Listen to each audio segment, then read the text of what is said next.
All right, I see the Zoom room is filling up. Welcome to Football Letter Live. We will be getting started in just a minute. Go ahead and tell us who you are and where you're from and your Penn State class year. As we let the Zoom room fill up, we will be getting started in just a couple minutes. We have a great show planned for you this evening. As always, John Black is with us. We will have our we will have our Football Letter Live photographer with us tonight, Steve Manuel. We'll be talking about the upcoming college football season, Penn State's football season, and a lot of other things going on. But I see the Zoom room filling up with a lot of familiar names. I see Jared Kaplan from the class of 97. I see Anne-Marie White out of Woodbridge, Virginia, class of 93. Kevin Lashane, a regular here on Football Letter Live. Kevin, thank you for participating. I see John Tierney and Tom Laurie, Smith. hi, Laurie. Roger Williams, another dedicated Judy. listener here on Football Letter Live. We will be getting started in just 1 minute.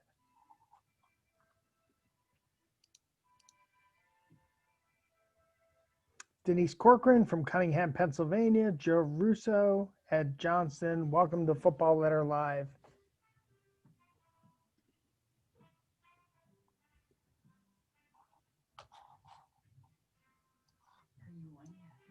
Just getting started.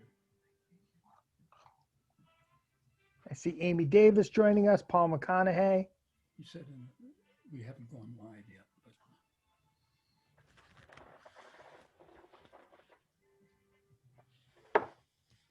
Where else would you rather be than a Zoom full of Penn Staters? I'm Paul Clifford, CEO of the Penn State Alumni Association, and welcome to Football Letter Live. For more than 80 years, the Penn State Alumni Association has covered the football team with its one-of-a-kind perspective through the Football Letter. Now the historic publication begins a new era with the launching of Football Letter Live, this virtual show all fall and throughout the football season. You can tune in here every Thursday throughout Penn State's football season at 8 o'clock to tune in to hear what John Black and I are going to be talking about. This session is live, closed captioned. They are available all throughout the event. You can access them by clicking the closed caption button at the bottom of your Zoom video window and then clicking show subtitle. You can also customize your caption view by clicking the stream to text link that is posted in the chat. Tonight, I once again joined by legendary editor of the Football Letter, John Black. John, how are you this evening? I'm fine, Paul. I hope you're just the same. I'm doing great. We are encouraging you to share questions for our hosts and for our guests. You can use the Q&A feature on your Zoom toolbar or ask the question in the comments on Facebook Live for those who are tuning in on Facebook. John, I'm not sure if you've got your ice cream there. Do you have your Better believe it, right here. alumni swirl? Alumni swirl. As everyone could see, John Black and I are enjoying a Penn State treat during tonight's show. The Alumni Association has partnered with Berkey Creamery to provide a special mini version of our flagship flavor, Alumni Swirl. These minis are now available for everyone, and you can find more information about this on the Creamery website at creamery.psu.edu. Get yourself a 150th anniversary edition of Alumni Swirl today. John, how's it tasting? Fantastic, fantastic. Got those blueberries, swirled all through the phenomenal vanilla ice cream. It's the best. There's nothing better than Creamery ice cream. And we are so excited to be partnered with the Creamery once again to have this special packaging depicting our 150th logo here in the 150th year of the Penn State Alumni Association. And so the minis are now available at the Creamery. They're available online. Go ahead and get your Alumni Swirl minis today. Find out more information at creamery.psu.edu. Well, John, it seems like the college football world has totally changed overnight since last time we talked. We had Sandy Barber with us. announcing that we're going to play, but a lot going on in college football now. It certainly has been. The schedule's out now, and everything is really moving along. You know, John, the one thing that jumped out to me about the schedule, and you can see it on the screen now, we hit the road and go out to Indiana. One of my favorite road trips. I love going to Bloomington. Nick's English Pub is a must stop for Penn Staters if you're going out to Bloomington. But what really jumps out to me about this schedule, it's now the third schedule for the 2020 football season, and it is readily apparent that the conference thinks that Penn State and Ohio State are the class of the conference. They've scheduled us early on all three of those schedules. And if I'm a conspiracy theorist, if I think that there's something intentional about it, it's because if both teams lose early, if one of the teams loses early in the season, they still have a chance to win out the rest of the season and get into that Final Four so that they can go on and play in the football playoff. What jumps out to you about that? Do you think my conspiracy theory has a little bit of legs? Oh, certainly does. And I think, within the first couple of weeks, both Penn State and Ohio State played Nebraska. We have that common opponent from the Western Conference, the Western Division. But Ohio State's second team from the Western Division is Illinois, while ours is Iowa. So I think we've got a little tougher combination there. Now, when we're opening at Indiana away that first week, Ohio State is hosting Nebraska. So They get Nebraska at home. We've got to go away to Nebraska. So that's, we have a little tougher situation there too, I think. Absolutely. Yeah. The road trip to Nebraska, which is on the western edge of the Big Ten Conference, is not an easy road trip for any team, right? No, and I don't know what the stadium experience is going to draw, but in a normal season, they regularly pack their stadium. I think they still have the record for consecutive sellouts. Yes. It's a knowledgeable football fan base out there.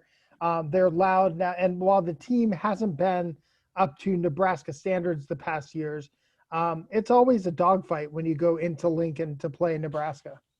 Yeah. Well, it's going to be interesting to see that stadium without it being packed to capacity, right? Because of the limitations this year, and that's I don't know how that's going to work out. But as you say, that record of theirs has run for I think 25 years or more. Absolutely, sellout crowds absolutely. At every home game. It's phenomenal. It's a great atmosphere out there. It is. Yeah. Now, look, there's a lot of chatter going on about players returning, right? We saw Pat Fryermuth crash the party with Coach Franklin when he was talking about the season and announced that Pat was coming back. Pat was in a little bit of a different situation than Micah Parsons, where I think Micah had already obtained an agent, but there's a lot of chatter around getting an exception for all of those guys across the Big Ten who have who went ahead and passed up on the season. So what do you think? Do you think Micah Parsons will be back? Well, if Coach Franklin can convince him, that would be great. It's a little tougher situation. He's scheduled to graduate in December, and he has a young child, right, to support, and I don't know that I don't know if he'll be willing to risk the possibility of an injury that could really wreck his pro draft status and the big money that comes with that. So I think it's a little tougher decision there for Micah. Obviously we'd all love to see him back, but it's questionable, I think. Yeah. I'm not sure if you saw the news today out of the Pac-12. In full disclosure, I know it appears that I'm in my basement in State College like I am for every Football Letter Live, but actually I'm tuning in and coming to you from Eugene, Oregon. Big announcement out of the Pac-12 today is that they're going to have a 7-game season. So the Pac-12 will be getting back to playing. I know Duck fans here in Eugene are really excited about that. Yeah, so it looks like the all Big Five conferences will have some semblance of a college football season this year. That's interesting. I did not know that. That's an interesting thing. Of course, the SEC starts this weekend, and then that'll be everybody except, until we get in a month Right. from now. So it's if they can hold on with the COVID restrictions that they've got to meet,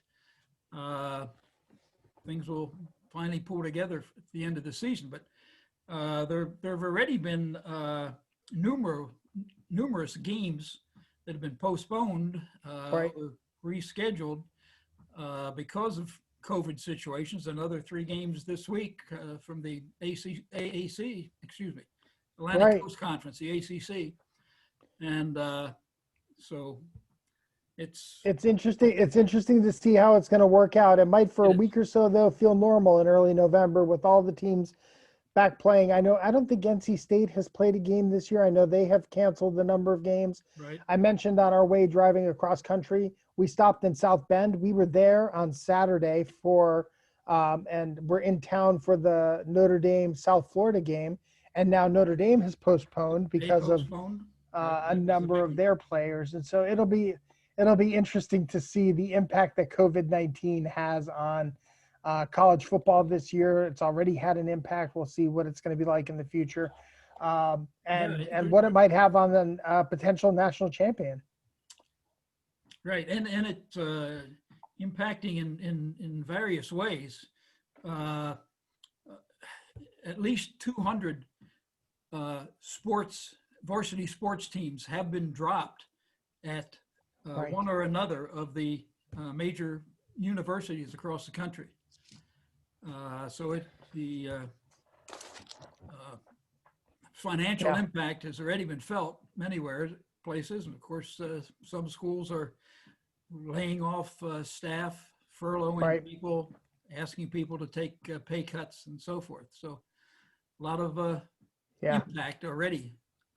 Absolutely. Look, the state of college football athletics at most institutions, Penn State is not in this category, but it is fragile. It is a losing season away from losing hundreds of thousands of revenue. It's a pandemic away from having to cancel sports. I think of schools like schools in the Sun Belt or schools in the American Conference, right, that compete at the Division I level.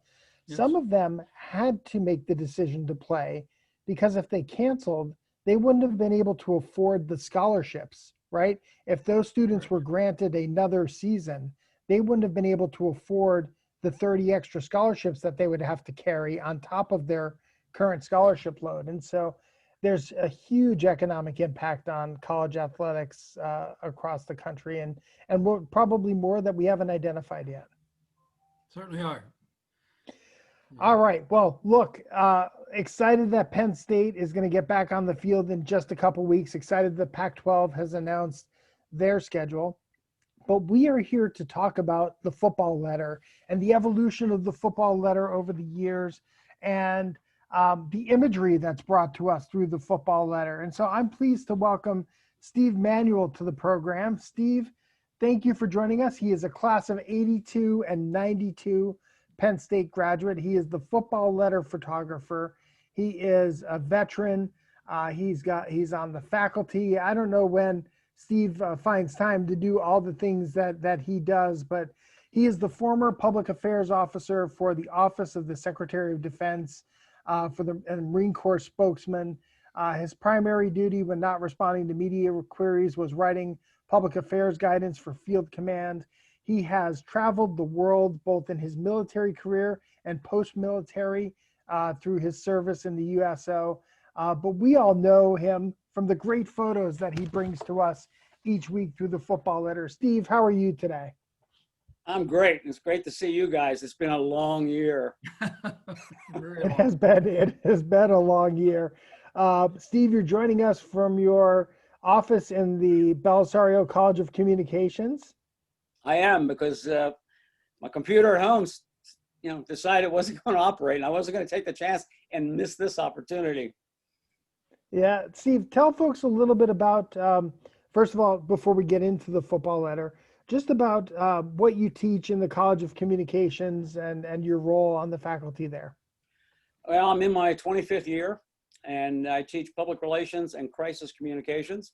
And as you can imagine, the crisis class fills up, and I have a never-ending source of crises to work on in class in real time. Yeah, the world is really good at giving you live case studies to work on. We're never going to have problems finding a job. No, that's exactly right. Hey, John, give us a little bit of history on the football letter, how it started with Ridge's vision, and then how you picked it up and introduced photography to the football letter. Well, Ridge started out in 1938 with a mimeographed sheet that was run off in the alumni office, and then went downstairs in Old Main to the mailing room, and an addressograph machine printed the name and address of the alumni to receive the letter, and it went out via second-class mail. And Ridge never had an opportunity to use photography other than simply mugshots. He'd have mugshots of each player on the team taken before the season started. He'd have metal engravings mounted on a 1-inch block of wood, which then he would pick out a player of the game each week, and then that player's mugshot would drop into the form of this was after the first couple of years when it was mimeographed. Then it was finally a printed page printed on a flat bed press with hot lead type, and this one little engraved mugshot in the middle of the form. And that was, that was what Ridge had to work with up until he completed his tenure as the football editor, tragically having a heart attack in Joe Paterno's living room when talking to him about the 1975 season to write the last chapter of his book, Road to Number One, which was being published in the spring of 1976. But after I was asked by the executive board to take over, which I initially agreed to try out for a couple of years, and of course that was 45 years ago, but I was able to beg, borrow, or steal for my first couple of years a photograph from Dick Brown out at the Center Daily Times. I'd run out on a Saturday night while he's preparing his photos for the Center Daily Times Sunday edition, and I'd get him to give me one photograph that I could bring back and print on the front page of the football letter. And this was the first one that I ever printed. And you can see the mailing panel up here, which went through the addressograph machine and sent it out as a second-class publication to alumni. Some claimed that they'd ever received it till a week after the next, till after the next game had been played, more than a week later. But if you lived close enough to State College, you probably got it by Thursday.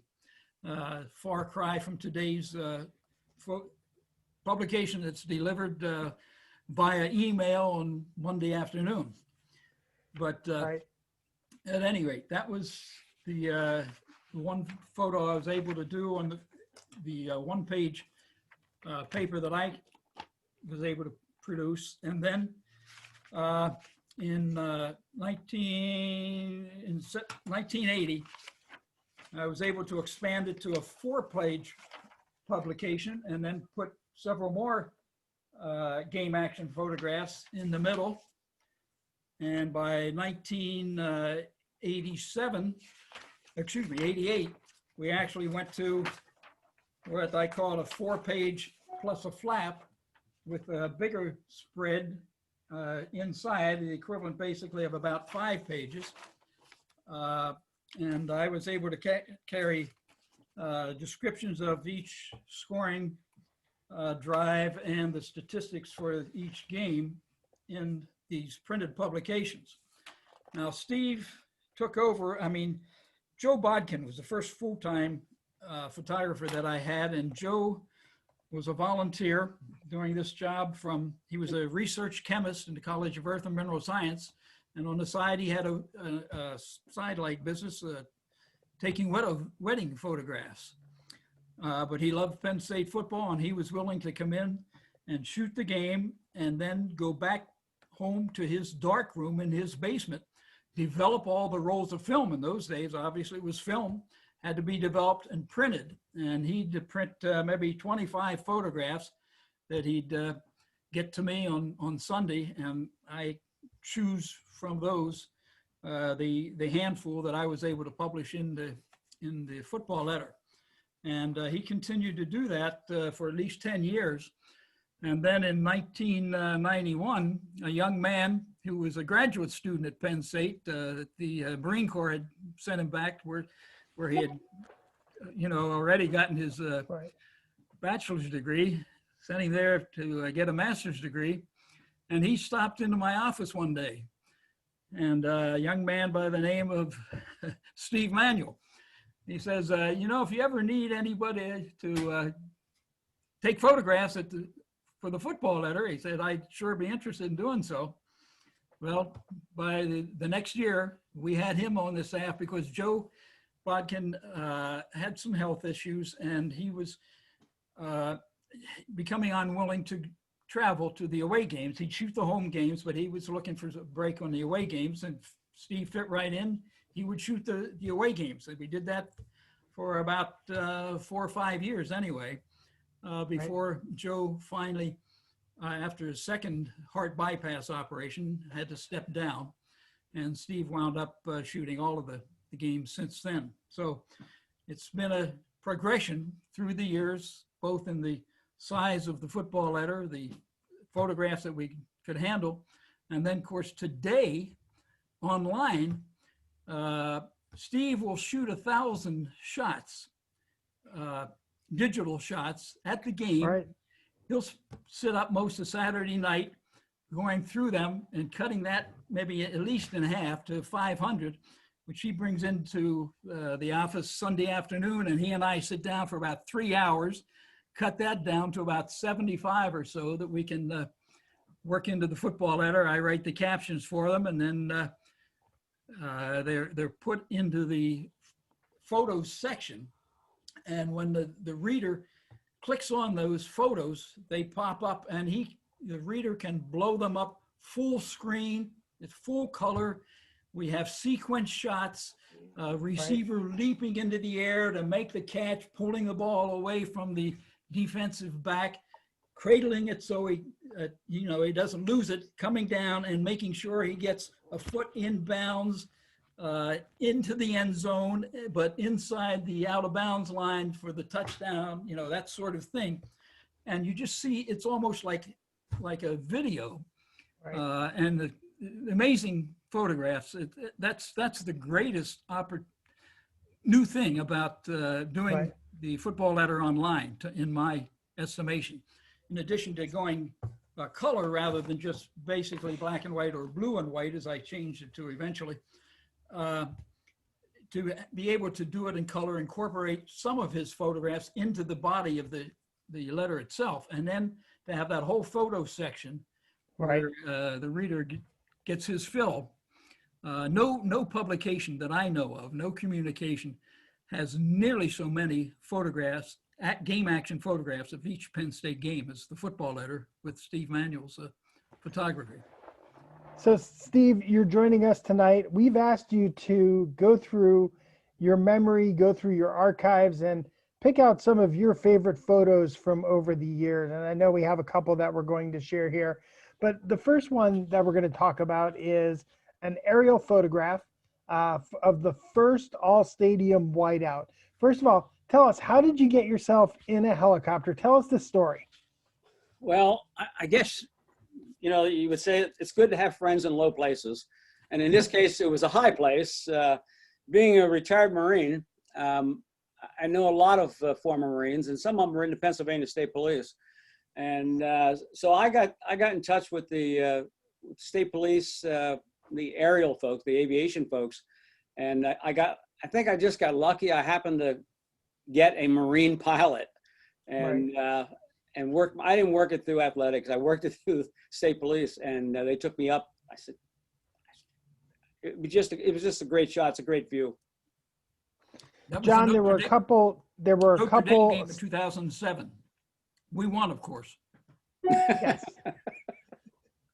Exactly. The next photo that we have here it's actually a montage. John was talking about how you would get series of pictures. I think of the series that you took of the catch that Allen Robinson had in 2013 against against Michigan there in that 4 overtime game. Right. But you have this one, and Steve, since I've been back at Penn State since 2016, this is my favorite photo that you have taken. To walk us through what's going on here. I'm going to let John walk you through, and then I'll explain why. Okay. Oh, well, it's Saquon Barkley's famous leap, his patented leap, because he did it more than once. He did it several times, and we have 2 pictures just to show you today. But leaping over the Iowa defender in the game, game that Penn State won on the last play of the game. This was start of that drive, and he just leaped right over the defender for an extensive ground gain, and it was, as I say, it became a patented move of his, because with the strength in his thighs, he can leap higher from a running start and come down and continue his pace unchanged, higher than any player I've ever seen. And I think this was just to, I'm sorry, Steve, just to paint the picture though. This is a big play in the game. This is on that final drive, right? Yes. You can see Juwan Johnson out there on the edge.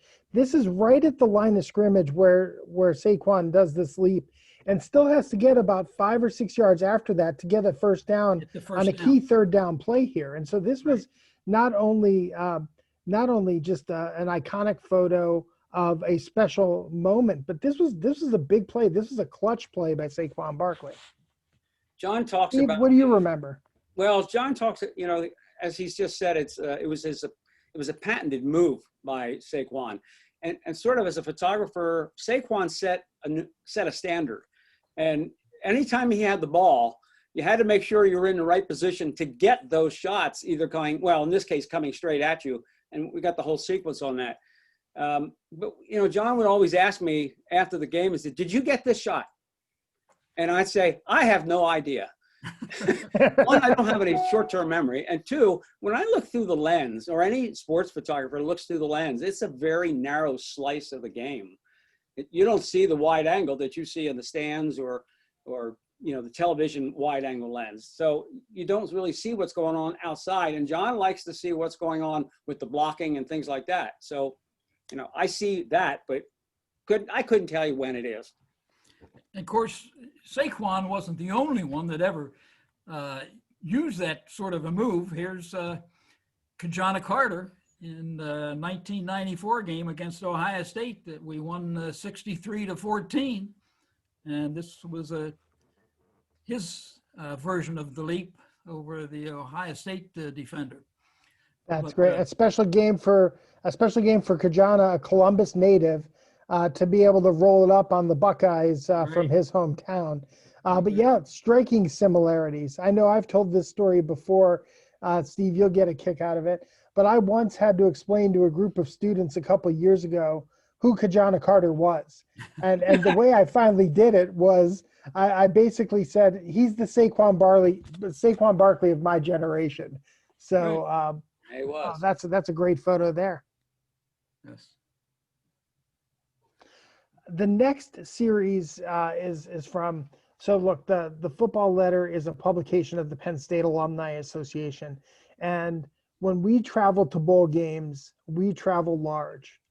These are the photos that you have taken from the Rose Bowl pep rally just a couple of years ago when we were out there. This is downtown Los Angeles, the Alumni Association with almost 12,000 fans there, closed down a street. This first photo that we're looking at, Steve, you're standing on the Staples Center where the Lakers and the Kings and the Clippers play. How did you get this shot?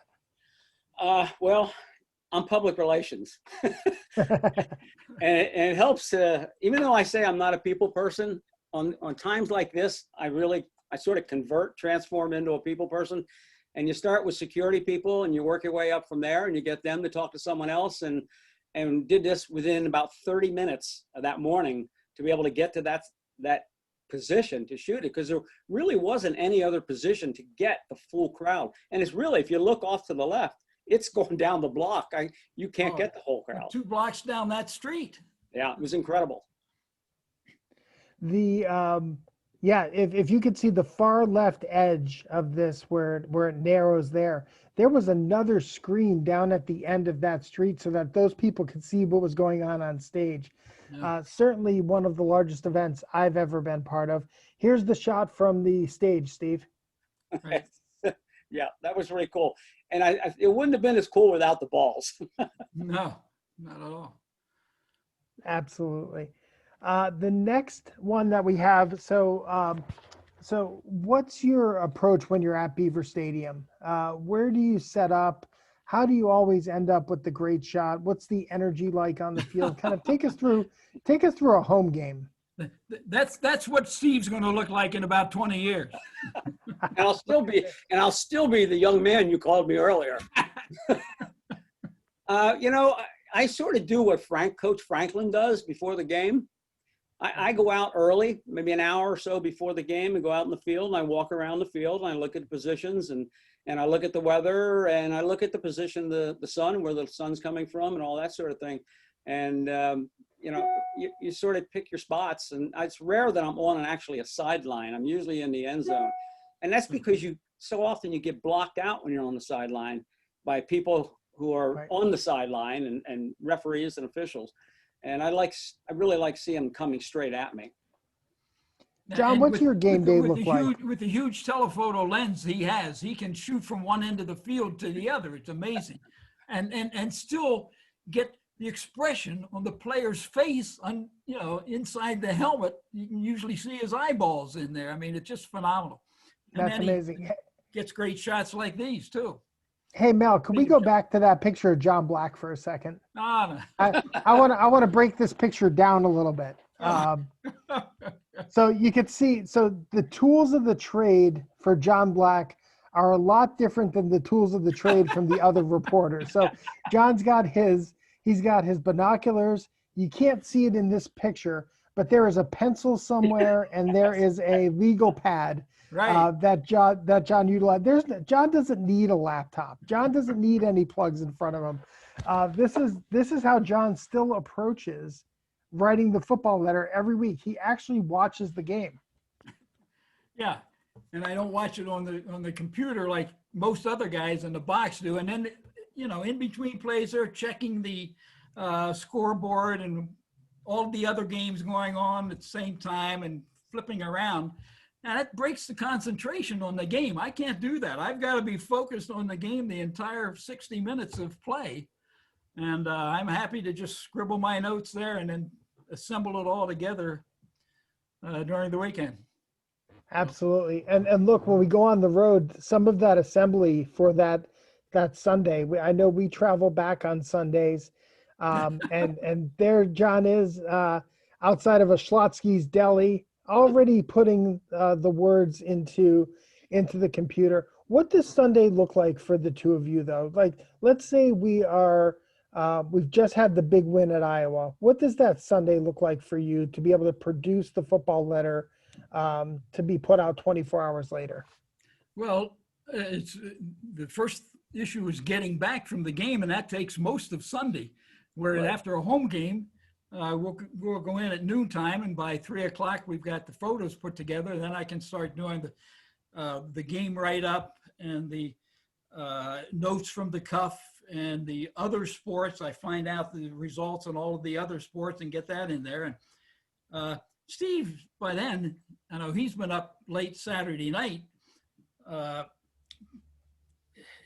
cutting the number of shots in half so that the two of us can get through it in about 3 hours, and I write the captions, and then he can go home and rest. I'm up till about 3 a.m. Monday morning till I'm finishing it.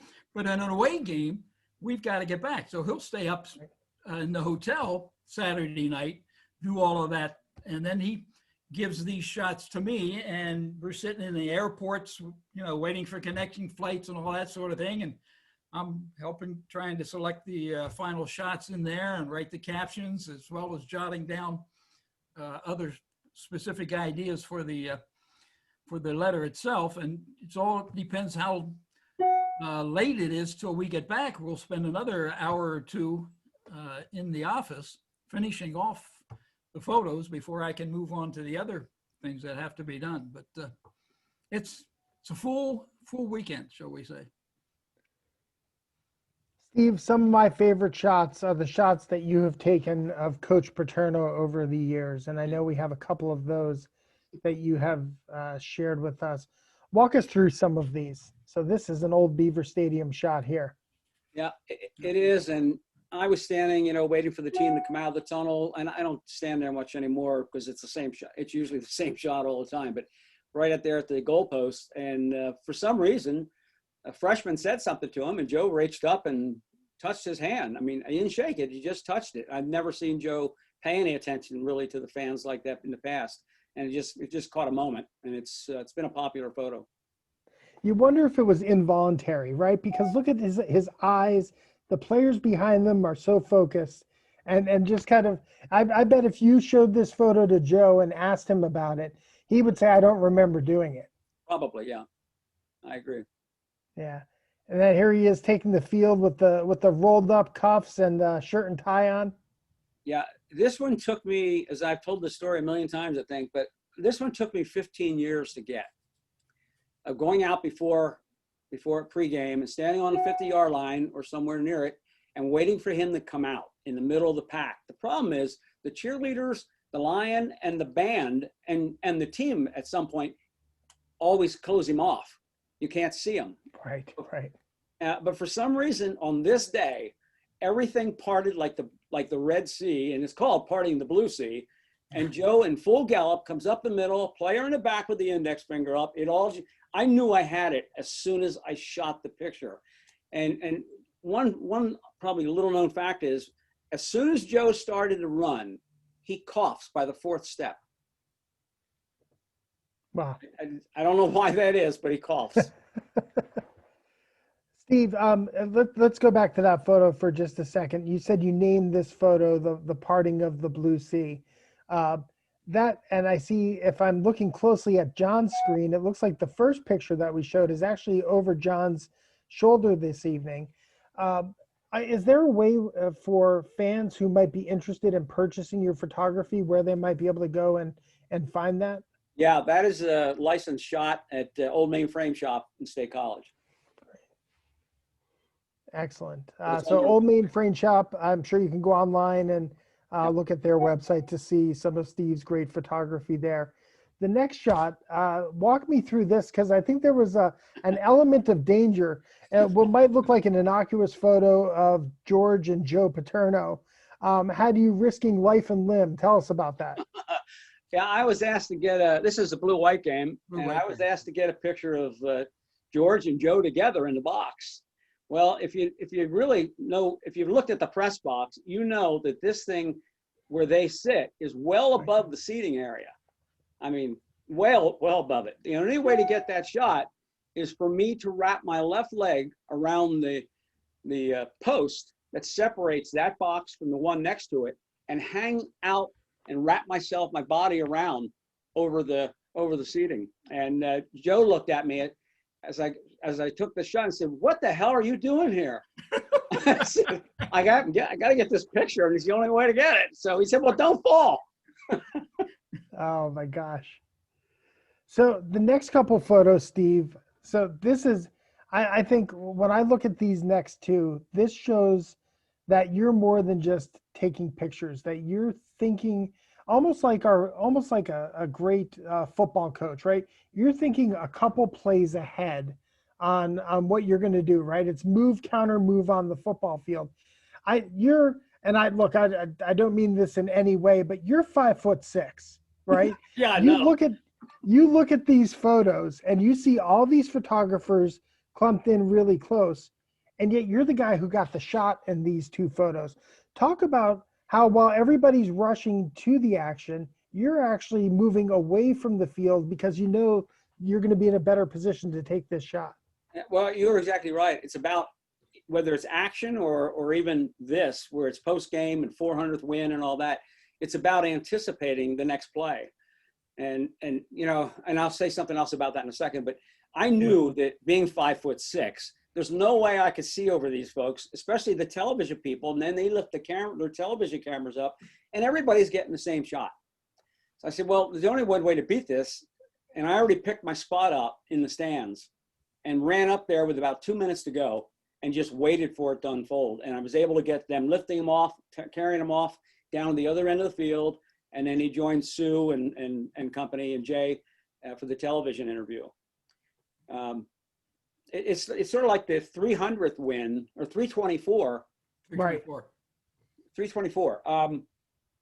I had Paul Curtis from the grounds crew before the game. I went to him and I said, look, I know he's going to hit this today. So could you get me a 6-foot ladder and put it on the sidelines? He put it in the rain, the tube with the tarp on it. Right. And with a minute to go, he pulled it out and set it right where I wanted it. And that poster that I did, that's how I got that shot with Paterno's name in the background and then carrying him off. Oh, that's amazing. That's when he passed Bear Bryant for #1 all time. Talk about some of the more memorable road trips for each of you. John, let's start with you. What's one that stands out? I know you just mentioned Bear Bryant. I know we went down to Alabama to play against Coach Bryant. We played in bowl games against Coach Bryant. But I don't know if that's one of your more memorable ones. I know you shared the one about when we went down and got the police escort. What are some other great stories from the road? Well, yeah, that one was even before Steve was shooting the photographs. Joe Bodkin was on that trip, and I think was his favorite trip of all. He loved that one with the police escort, 17 busloads of Penn State fans passing all the Alabama fans on the interstate highway all the way from Birmingham to Tuscaloosa. That's the most memorable in that way. Others just, the others, one thing we try to find time, we go to the Friday night affair before game Saturday with where the Alumni Association has put on a function for local alumni and anyone else traveling out there that wants to get on any action with the local Penn State chapter. And, the Alumni Association pays to the transportation costs to get a 15-piece pep band from the Blue Band out there at every away game. And of course, we've got the cheerleaders and the Nittany Lion and have great functions. And then once that's over, I usually try to take Steve out for a real treat, and give him a great Friday evening meal so that he's ready for the next day, for Sunday. And, nothing but the finest for Steve. I mean, only 5-star restaurants do we hit. So, and he always looks forward to that each trip. And it's always the highlight of my trip. That's funny. Steve, how about a memorable trip for you? Well, you know what? Well, I think probably the one that stands out the most was against Bobby Bowden in Florida State. Oh, yeah. In the bowl game. I mean, I just wanted the damn game to end. I didn't really care who won at that point. Just end. 3 overtimes, 2005. That was incredible. Miami, Orange Bowl. But you know what? Every game is memorable for some reason. And I started doing this back in the early 90s. Yes. Right. And even today, in 2020, if we ever get on the field again, every time I set foot on that field is just as electrifying as it was in 1990. And when I hear a student photographer out there say, or any photographer say, you know, I wish this would just, and I want to get out of here. I tell them, you know what? Take your credential, walk over to the stands and hand it to somebody in the stands. Because I guarantee you, they'll be happy to do this. So just do your job. Now, every game is great. I have no regrets ever doing this. This is not even a job. This is just fun. Right. The Snow Bowl game against Michigan. Oh, there it is. Big Ten championship. Look at those. Some amazing experiences. Some amazing. Yeah. There we go. And that was the Thursday before the game, after 18 inches of snow that had to be shoveled out of the stadium for the fans. That is great. Dan Connors making an interception against Ohio State. Great linebacker. Steve, we talked about road trips for Penn State, but you've, through your service to our country and then post-service, you've been able to tour the world through USO tours. And I know some of my favorite Steve Manuel stories. And now let's remember, it's a family show, Steve. So, but maybe pick out a favorite USO tour story, and some of the celebrities that you've gotten to tour the world with. Well, let me start out with the first time I did this back in '98, and I had retired in '96, in October '96. And early '98, I got a call from the communications director I happened to have worked for her when she was a Marine major, and I was a captain. Right. She is now working for the executive director of the USO, who happened to be a retired commandant of the Marine Corps, 4-star. I worked for General Mundy 3 times. So he has her call me and say, now this is less than 18 months after I retired from active duty, and ask me if I want to go to Bosnia. I said, no, I don't want to go to Bosnia. She said, well, but you're going to be with a dozen Dallas Cowboy cheerleaders. Wait a minute. Okay, you twisted my arm. I'll do this. So we went to Bosnia, and there's long stories on that. But probably the best one was Stephen Colbert, who filmed 4 shows, daily shows, in Saddam's palace, and they would air the next night back in the States. He's a well-read individual, smart guy. That suit he is wearing, that camouflage suit, was custom made by Brook Brothers.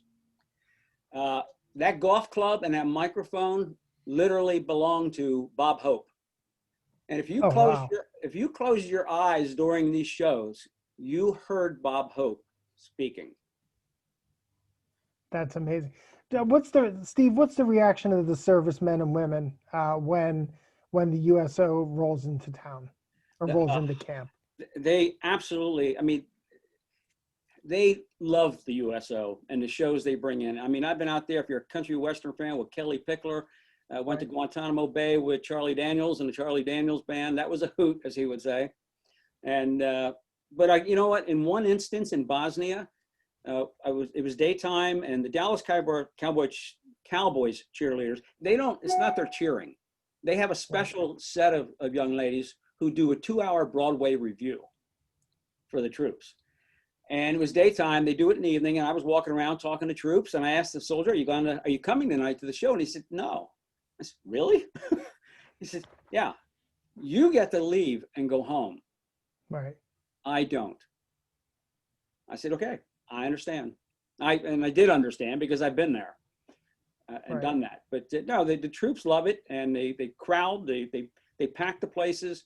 The other really good one was Dane Cook, the comedian. I don't know how many of the people watching this right now know who Dane Cook is. I didn't know who he was when I got the call. And he said, "Want to go to Iraq with Dane Cook?" I said, "Oh, yeah, okay. Who is he?" And my son, my youngest, who was a Marine, said, "You're going with Dane Cook?" I said, okay. So I Googled it and YouTubed it, and he's been to Penn State twice at the Jordan Center. And it's a rather risque. There you go. It's a rather risque show. But the troops loved him. He did 3 shows a day in Iraq in 120 to 130 degree temperatures. And it didn't matter whether there were 50 troops there, or in one case at the Iraqi National Soccer Stadium, there were 5,000 troops out there to see him. And he stayed until the last troop shook his hand had his picture taken with him, and got an autograph. We were there till dark 30 after an 8 p.m. show. And these folks volunteer their time to go on these trips, and it means a lot to the troops. That's amazing. Well, look, your service to our country, both you and John, means a lot to us and means a lot to me personally. And so thank you all for your service, and thank you for being with us tonight on Football Letter Live to share some of those stories and share some great pictures from throughout the years. Thank you.